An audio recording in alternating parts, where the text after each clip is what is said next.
Abu Ubaïda ibn al-Jarrah, le digne de confiance de cette Oumma, deuxième partie. 6. Rôle sous Abu Bakr, la lunaire compilation. Après la bataille de Yamama, 633, où des mémorisateurs du Coran furent tués, Omar ibn al-Khattab proposa à Abu Bakr de compiler le Coran par crainte de sa perte.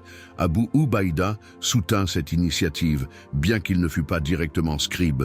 Son statut de Amin al-Umma, digne de confiance, renforça la légitimité du projet. 7. Sous Omar, garant de l'authenticité. Lorsque le Coran fut compilé en un mouchaf unique sous Abu Bakr, puis copié sous Omar, Abu Ubaïda fut l'un de ceux qui attestèrent de son exactitude. Son savoir et sa piété en firent une référence pour vérifier les versets. 8. Un héritage indirect. Mort avant la compilation finale sous Othman, il influença néanmoins les générations suivantes par ses élèves, dont Abu Huraïra et Abdallah ibn Abbas, qui transmirent son savoir coranique.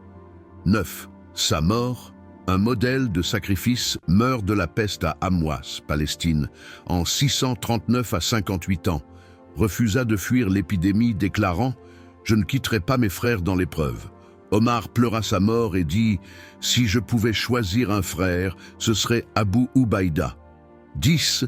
Traits de caractère, exemplaire, honnêteté absolue, jamais ne trahit un serment, humilité extrême, vivait comme un soldat malgré son rang. Piété silencieuse, préférait agir plutôt que parler. 11. Leçon, clé de sa vie. 1.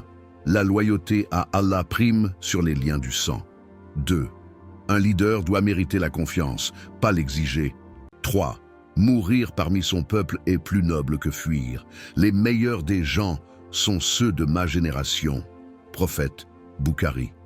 Dis-moi aux commentaires, vous voulez histoire de quel compagnon du prophète, paix et salut sur lui?